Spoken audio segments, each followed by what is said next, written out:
Dollar index, कच्चा तेल, America के बॉन्ड यील्ड्स, यानी कि क्या क्या नहीं देखना है। इसके अलावा लोकल ट्रिगर्स में आज के फिर एफआईज के डेटा हमें देखने हैं और किस तरह की पोजीशंस अगली सीरीज में, वीकली सीरीज में बनती हुई दिखी है। इन सब के बीच में 15,725, 15,850 ये मजबूत सपोर्ट का काम करेगा निफ्टी पर कल।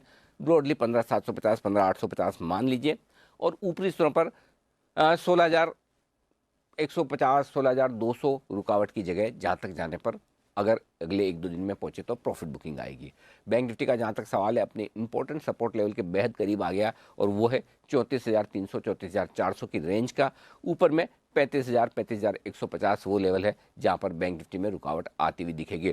तो ओवरऑल कह सकते हैं कि बाजार रेंज बाउंड है और इस रेंज में ऊपरी स्तरों को छूने के बाद अपने अहम सपोर्ट लेवल के आसपास आते दिख रहे हैं। और कल हफ्ते के आखिरी दिन अगर 15,750, 15,800 को होल्ड कर लिया बुरे नहीं है, और 34,300, 34,400 को हमने बैंक निफ्टी पर होल्ड कर लिया तो बुरे नहीं है, ये मानकर चले। थोड़े कमोडिटीज़ के दाम तेजी से गिर रहे हैं, ये कंफर्ट और थोड़ा सा सहारा दे रहे हैं, लेकिन एफआईज की बिकवाली और ग्लोबल मार्केट्स की अनिश्चितता ऊपरी स्तरों पर बाजार को टिकने नहीं दे रही है। तो दोनों तरफ के ट्रेड मजबूती से होते दिख रहे हैं और यही वजह कि बाजार वोलेटाइल होते दिख रहे हैं। सुबह सुबह बढ़ने वाले शेयरों की संख्या बहुत ही बेहतरीन थी, लेकिन बाजार बंद होते होते मामला बराबर होता हुआ दिखा। आने वाले हैं वहां पर आपको फोकस रखना है। फेडरल बैंक होगा इसमें, जेएसपीएल, एलटीटीएस, साथ साथ ओबेरॉय रियल्टी के नंबर्स पर भी नजर रखनी है। वोडाफोन आइडिया भी फोकस में रहेगा क्योंकि इनकी ईजीएम होने वाली है प्रमोटर्स को प्रेफरेंशियल शेयर जारी करने पर, तो यहां पर बड़ी फोकस आपको रखनी है। साथ ही MRPL, minimum public share holding norm meet करने के लिए यहां पर भी शेयर जारी करने पर विचार किया जाएगा। और साथ ही पेपर स्टॉक्स फोकस में रह सकते हैं क्योंकि सरकार ने जो 1 अक्टूबर से पीएमएस लागू करना अनिवार्य किया है, उसके लिए रजिस्ट्रेशन कल से शुरू होती हुई दिखेगी। मार्क्स फार्मा पर भी नजर रखिए, बायबैक इसका शुरू होने वाला है। 60 करोड़ रुपए का ये कुल बायबैक है, तो यहां पर फोकस रखिए। और साथ ही बिरला सॉफ्ट की रिकॉर्ड डेट है बायबैक की, तो यहां पर भी नजर रहेगी। ग्लोबल इवेंट के लिहाज से जो बाइडेन की जो सऊदी अरब की विजिट है वो काफी अहम होगी। और साथ ही चीन के Q2 के जीडीपी डेटा आंकड़े आते हुए दिखेंगे। और साथ साथ इनका जो इंडस्ट्रियल प्रोडक्शन है जून महीने का, वहां पर भी आपको फोकस रखना है। तो काफी सारे ग्लोबल इवेंट्स हैं और साथ ही नतीजों का तो असर हमें देखना ही है। इंट्राडे कॉल क्या होगी? बिल्कुल प्रशांत, कल के लिए जो इंट्राडे पिक होगी वो वापस से एक टेक्सटाइल स्टॉक है। स्टॉक का नाम है गोकुलदास एक्सपोर्ट्स, जो कि आज 327 के लेवल पे बंद हुआ है। एक बहुत ही दमदार कंपनी है, भारत की one of the leading apparel exporter है।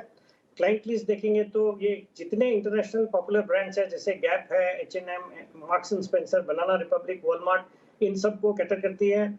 बहुत ही दमदार फंडामेंटल्स है। और आज जो अनाउंसमेंट आया है, जो सरकार ने जो सेंट्रल टैक्सेस और लेवीज में जो रिबेट को एक्सटेंड किया है अप टू 31 मार्च 2024, उसका एक बहुत बड़ा बेनिफिशियरी गोकुलदास एक्सपोर्ट्स होना चाहिए। आज ये बाजार बंद होते होते खबरें आई थी, मुझे लगता है कल इस पे एक्ट होना चाहिए, तो इस लिहाज से भी मुझे कल स्टॉक में बहुत अच्छा एक्शन नजर आता है। बाकी वैल्यूएशंस अच्छे हैं, अच्छा खासा पिटा हुआ अपने हाइट से, तो इन लेवल्स पे खरीदारी करने की सलाह। कल का टारगेट रहेगा 345 रुपए का, स्टॉप लॉस रखना 320 रुपए का।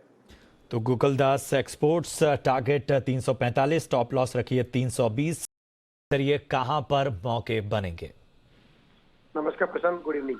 देखिए, ऑप्शन के जरिए मेरे को लग रहा है कि एक फार्मा सेक्टर डिफेंसिव काउंटर्स के अंदर मोमेंटम बना हुआ है। तो एक डॉक्टर रेडी काउंटर मुझे चार्ट के ऊपर अच्छा दिख रहा है। 4550 का कॉल 110 के आसपास लेने का सलाह रहेगा। 80 रुपए का इसके अंदर नीचे में स्टॉप लॉस लगाएं और ऊपर में टारगेट बन सकते हैं 140 रुपए से लेके 150 रुपए तक के। तो डॉक्टर रेडी का 4550 का कॉल लेने का सलाह रहेगा। दूसरा स्टॉक है कोटक बैंक। कोटक बैंक ने लास्ट 3 दिनों की गिरावट में एकदम तेजी बरकरार रखी है और आज भी एकदम स्ट्रांग था। तो 1760 वाला कॉल 40 रुपए के आसपास लेने का सलाह रहेगा। स्टॉप लॉस लगाना है 25 रुपए का और ऊपर में टारगेट बनेगा 55 रुपए से लेके 65 रुपए तक का। ये 2 स्ट्रेटेजी रहेगी कल के लिए। रेडीज और कोटक बैंक की कॉल सुमित जी की ओर से आती हुई।